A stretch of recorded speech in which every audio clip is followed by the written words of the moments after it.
بسم الله الرحمن الرحيم اللهم صل على سيدنا محمد وعلى آله وصحبه وسلم. Suite de la 13e partie et fin du livre Lumière sur l'Occident de Cheikh Tahar Badawi.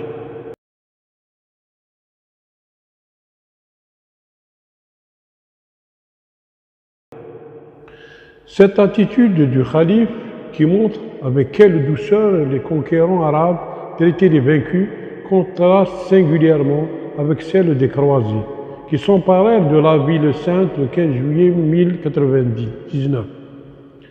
Voici la description du massacre de 10 000 musulmans réfugiés dans la mosquée d'Omar, faite par Raymond d'Agile, chanoine du Puy.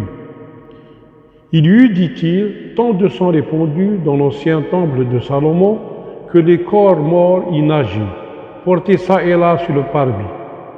On voyait flotter des mains et des bras coupés qui allaient se joindre à des corps qui leur étaient étrangers, de sorte qu'on ne pourrait distinguer à quel corps appartenait un bras qu'on voyait se joindre à un autre. Les soldats eux-mêmes qui faisaient ce carnage supportaient à peine la fumée qui s'en exhalait. L'histoire fournit plusieurs cas de conquête dus à la supériorité des armes, mais il y a peu d'exemples qu'un ordre imposé et perpétué uniquement par la force se soit révélé fécond et durable.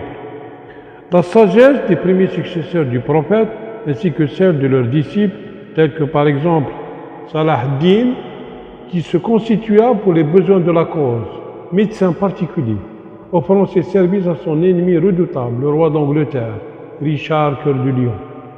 Alors très souvent, se montra surtout dans leur attitude pleine de moséitude et de compréhension à l'égard des peuples vaincus, de leur aspiration nationale, de leurs besoins sociaux.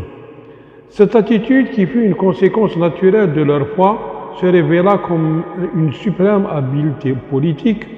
En effet, dès les premières rencontres avec les armées byzantines et perses, les Arabes se trouvèrent en présence de populations subjuguées, tyrannisées par leurs maîtres, assoiffées d'équité et de justice, prêtes à accueillir avec soulagement n'importe quel conquérant, pourvu qu'il les délivre des supplices vécus, et de leur garantir une vie décente, espoir qu'ils ne virent cependant que dans l'islam et dans le comportement louable de ses adeptes. Dès lors, la conduite à suivre était clairement tracée.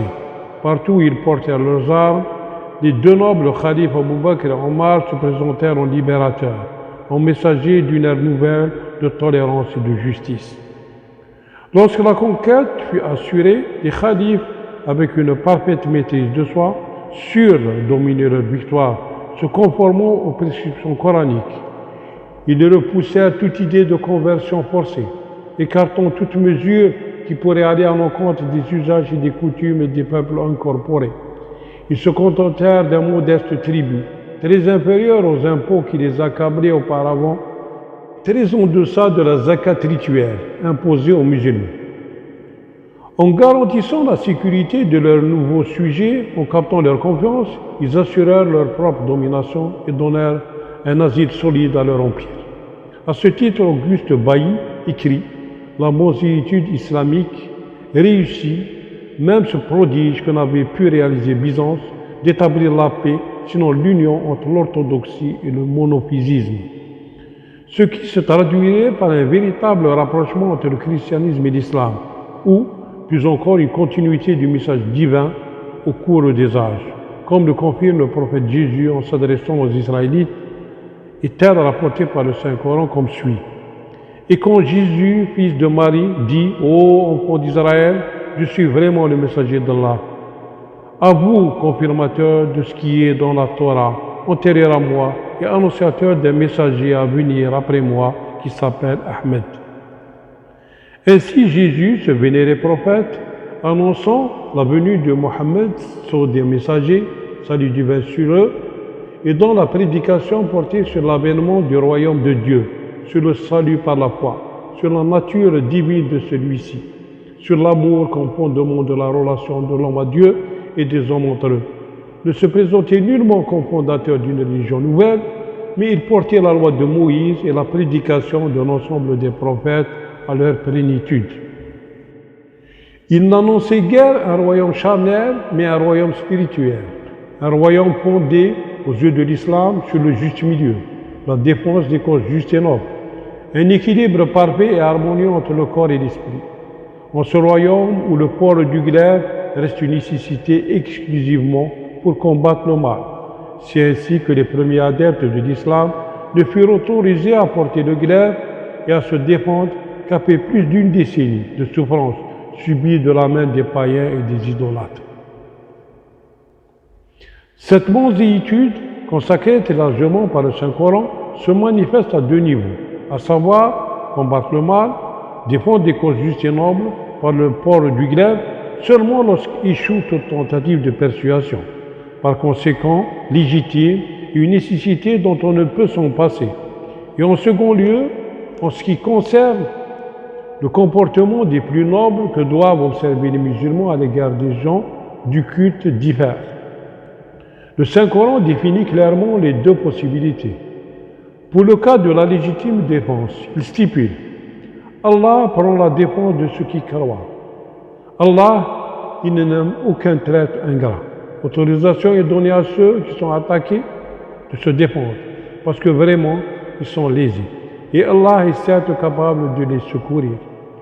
Ceux qui ont été expulsés injustement de leur demeure, simplement parce qu'ils disaient Allah est notre Seigneur, si Allah ne repoussait pas les gens les uns par les autres, de façon à ce qu'ils fassent régner paix et justice, les ermitages seraient démolis ainsi que les églises, les synagogues et les mosquées, où le nom d'Allah est beaucoup invoqué. Allah soutient certes ceux qui dépendent de sa cause.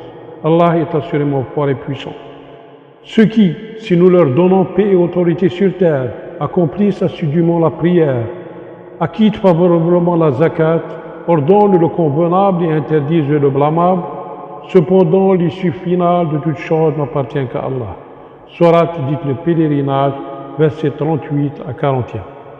Quant à la relation des musulmans avec leurs frères de confessions différentes, le Saint-Coran dicte une conduite à observer avec rigueur dans les versets 8 et 9 de la sourate dite l'éprouvé. Allah ne vous interdit nullement d'être bienfaisant et équitable à l'égard de ceux qui ne vous ont pas combattu pour la religion et ne vous ont pas chassé de vos demeures, car Allah aime les équitables. Allah vous interdit cependant de prendre pour alliés ceux qui vous ont combattu pour la religion, chassés de vos demeures et ont aidé à votre expulsion.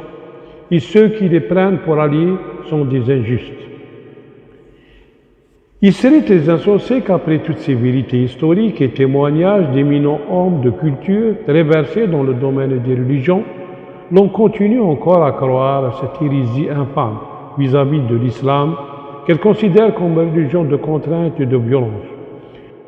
Je serais très reconnaissant à sa sainteté le pape s'il voulait bien prendre l'initiative de s'imprégner de ces vérités, notamment à propos de l'islam, et d'assurer leur diffusion au sein de son royaume, ce qui poussera toutes les forces du mal à s'anéantir les unes par les autres et permettra à l'humanité entière de contempler son bonheur d'ici-bas et de vivre ses lendemains qui chantent.